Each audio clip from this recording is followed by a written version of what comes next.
All you math fans out there, we're going to be covering section 2.2, the graph of a function. So the first thing we're going to go over is the vertical line test. That's why I put it up here in the box first.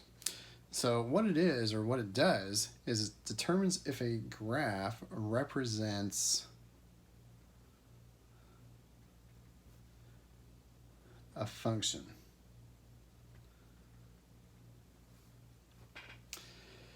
So if you can put a vertical line on the graph anywhere and it only hits the graph one time or in one spot, then it represents a function. If it hits it more than once, then it does not represent a function. So for example 1, determine if the graph represents a function. For part A, if I stick a vertical line anywhere on that graph, it's only going to hit the graph or intersect the graph one time, no matter where I put it. So this is a function. So yes, it is. The same would be true for part B.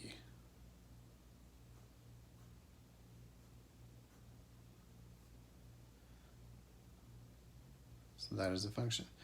For C, yep. For D, uh-oh, I just hit it twice.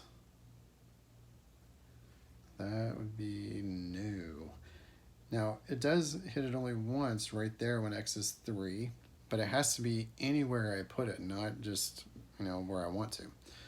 Anywhere on that graph. Okay, so that's how to use a vertical line test. Okay, example 2, use the given graph of the function to answer each of the following. So this is where we're going to be pulling data out of the graph to answer these questions. So A, f of negative 2, what does that equal? Okay, so we got to remember what this notation represents. The number inside the parentheses is the x value.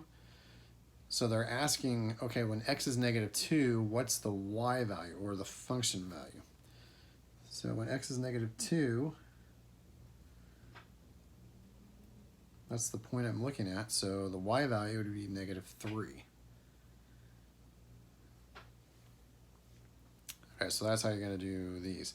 So when x is 0, y is positive 3.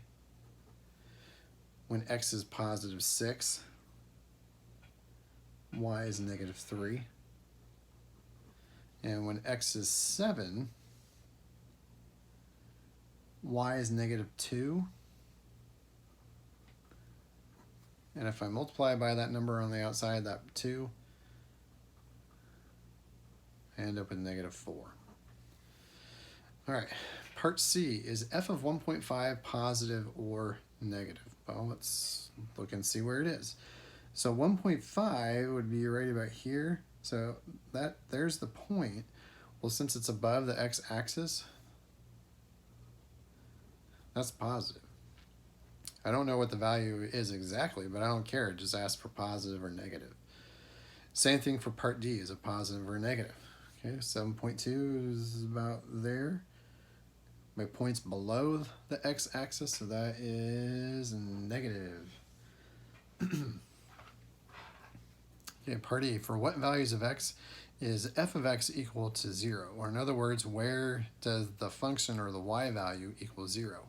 Or where does it hit the x-axis? Where does it have an x-intercept? So that would be at x is equal to negative 1, 3, and 9. So just list them out. Part F, for what values of x is f of x greater than 0? So where are the function values of the y values positive or above the x-axis? So the sections that are above the x-axis would be this little hill. So the hill, because it wants to know about what values of x, so you just read it from left to right. What x values does this hill cover? Well, it starts at negative 1, and it goes all the way up to 3. And there's no equal bar, so just parentheses. Well, then it goes above the x-axis again when x is 9. and it stops right on x is equal to 10.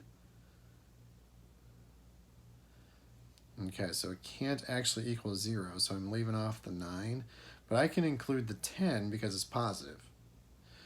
You know, when x is 10, that y value is a positive 1, and 1 is bigger than 0, so I can include the 10. I just can't include any actual x-intercept.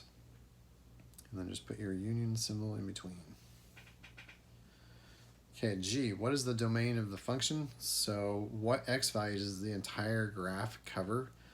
Well, it's starting at -3, and it's a closed circle, so it's included. It goes all the way over to x equals 10.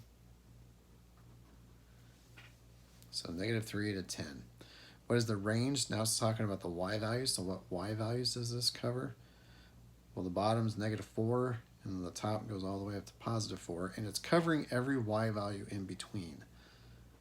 So -4 to 4. Okay, where are the x-intercepts? Well, you kind of just answered that question in example E. -1, 3, and 9. Where's the y-intercept? So where does it hit the y-axis? It would be right there. So y equals 3. For what values of x does f of x equal 3? So it's similar to E, it's just not looking for an x-intercept. So what you can do is you can actually draw a horizontal line right at this number, right at the 3.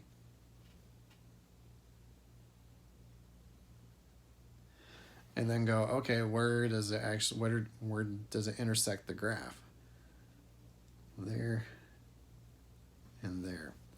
So intersects when x is 0. And again when x is 2. Okay, and then the last one, for what values of x is it equal -3? So just draw a line right on -3. So it hits it there, and it also connects there. It doesn't go through it, but at least they touch. So it happens twice, once at the -2, and then a second time when x is 6. Okay, we're going to stop the video here, and we'll,